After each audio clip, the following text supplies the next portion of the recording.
ನಮ್ಮ ದೇಶದಲ್ಲಿ ಪದೇ ಪದೇ ಅಖಂಡ ಭಾರತದ ಬಗ್ಗೆ ಮಾತುಗಳು ಬರ್ತಿವೆ. ಹಾಗಾಗಿ ಹಿಂದೆ ಇದ್ದಂತೆ ಭಾರತ ಮತ್ತೊಮ್ಮೆ ಅಖಂಡವಾಗಬೇಕು. ಅಖಂಡ ಭಾರತದ ಸಂಕಲ್ಪ ಸಾಕಾರಗೊಳ್ಳಲೇಬೇಕು ಎಂಬುದು ಅದೆಷ್ಟು ಭಾರತೀಯರ ಕನಸು. ಒಂದು ಕಾಲದಲ್ಲಿ ದಕ್ಷಿಣ ಏಷ್ಯಾದ ಹಲವು ದೇಶಗಳು ಅಖಂಡ ಭಾರತದ ಭಾಗವಾಗಿತ್ತು ಅಂತ ಹೇಳಲಾಗುತ್ತೆ. ಆದರೆ ಕಾಲ ಕಳೆದ ಹಾಗೆ ಬ್ರಿಟಿಷರ ಆಳ್ವಿಕೆಯ ಕಾಲದಲ್ಲಿ ಹಾಗೂ ಸ್ವಾತಂತ್ರ್ಯ ನಂತರ ಭಾರತವು ಒಂದೊಂದೇ ತುಂಡಾಗಿ ಪ್ರತ್ಯೇಕ ರಾಷ್ಟ್ರಗಳಾಗ್ತಾ ಹೋಯಿತು. ಹಾಗಾದ್ರೆ ಅಖಂಡ ಭಾರತ ಹೇಗಿತ್ತು ಮತ್ತು ಅಖಂಡ ಭಾರತದಲ್ಲಿ ಯಾವೆಲ್ಲ ರಾಷ್ಟ್ರಗಳು ಇದ್ದವು ಗೊತ್ತಾ?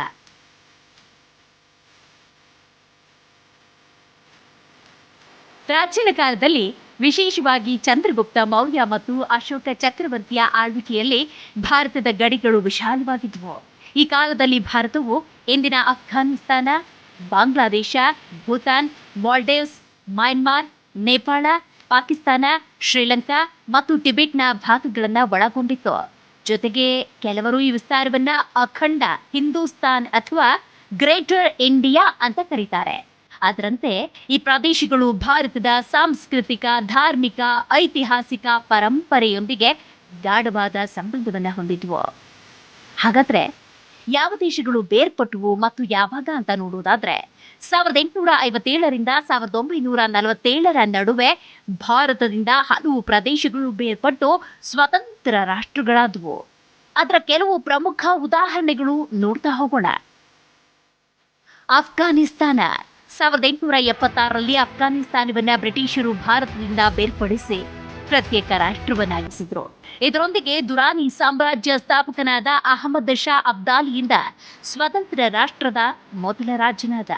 ಇನ್ನು ಇದಕ್ಕೂ ಮುಂಚೆ ಈ ಪ್ರದೇಶ ಮೌರ್ಯ, ಗುಪ್ತ ಮತ್ತು ಇತರ ಭಾರತೀಯ ಸಾಮ್ರಾಜ್ಯಗಳ ಭಾಗವಾಗಿತ್ತು. ಮಯನ್ಮಾರ್, ಹಿಂದಿನ ಬರ್ಮಾ 1937ರಲ್ಲಿ ಭಾರತದಿಂದ ಮಯನ್ಮಾರ್ ಬೇರ್ಪಡಿತು. ಇದಕ್ಕೂ ಮುಂಚೆ ಈ ಪ್ರದೇಶ ಭಾರತೀಯ ಉಪಖಂಡದ ಸಾಂಸ್ಕೃತಿಕ ಮತ್ತು ವಾಣಿಜ್ಯ ಕೇಂದ್ರವಾಗಿತ್ತು.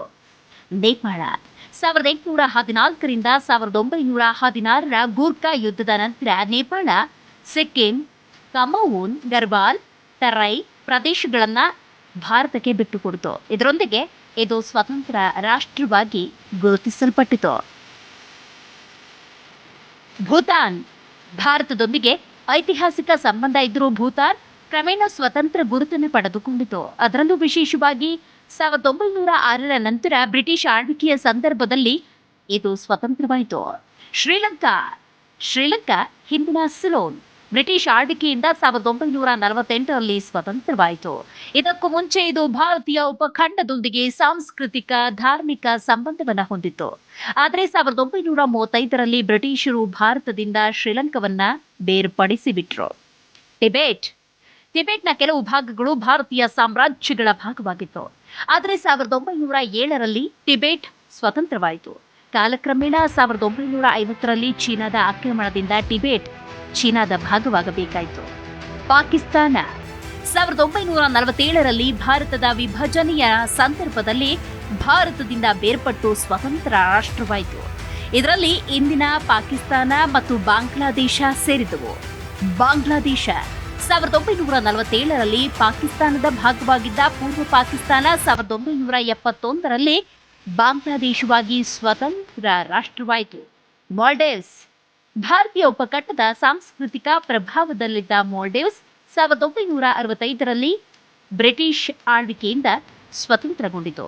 ಈ ದೇಶಗಳು ಸ್ವತಂತ್ರ ರಾಷ್ಟ್ರಗಳಾಗಿದ್ದರೂ ಭಾರತದೊಂದಿಗೆ ಗಾಢವಾದ ಸಾಂಸ್ಕೃತಿಕ, ಧಾರ್ಮಿಕ, ಐತಿಹಾಸಿಕ ಸಂಬಂಧವನ್ನು ಹೊಂದಿವೆ.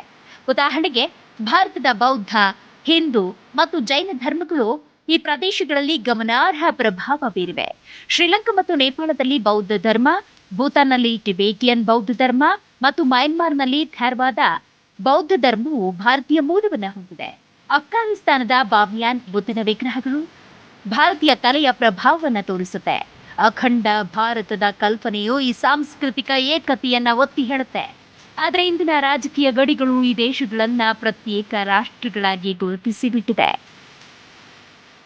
ಹೊಸ ಸಂಸತ್ತಿನ ಕಟ್ಟಡದಲ್ಲಿ ಅಖಂಡ ಭಾರತದ ಚಿತ್ರವನ್ನ ಸ್ಥಾಪಿಸಿದ್ದು ಕೆಲವು ದೇಶಗಳಿಂದ ವಿರೋಧಕ್ಕೆ ಒಳಗಾಗಿದೆ. ಯಾಕಂದ್ರೆ ಇದು ಈಗಿನ ಸ್ವತಂತ್ರ ರಾಷ್ಟ್ರಗಳ ಗಡಿಗಳನ್ನು ಒಳಗೊಂಡಿದೆ. ಈ ಚಿತ್ರ ಐತಿಹಾಸಿಕ ಮತ್ತು ಸಾಂಸ್ಕೃತಿಕ ದೃಷ್ಟಿಕೋನದಿಂದ ಅಖಂಡ ಭಾರತವನ್ನ ಪ್ರತಿನಿಧಿಸುತ್ತೆ. ಆದರೆ ಇದು ರಾಜಕೀಯವಾಗಿ ಸೂಕ್ಷ್ಮವಾದ ವಿಷಯವಾಗಿದೆ.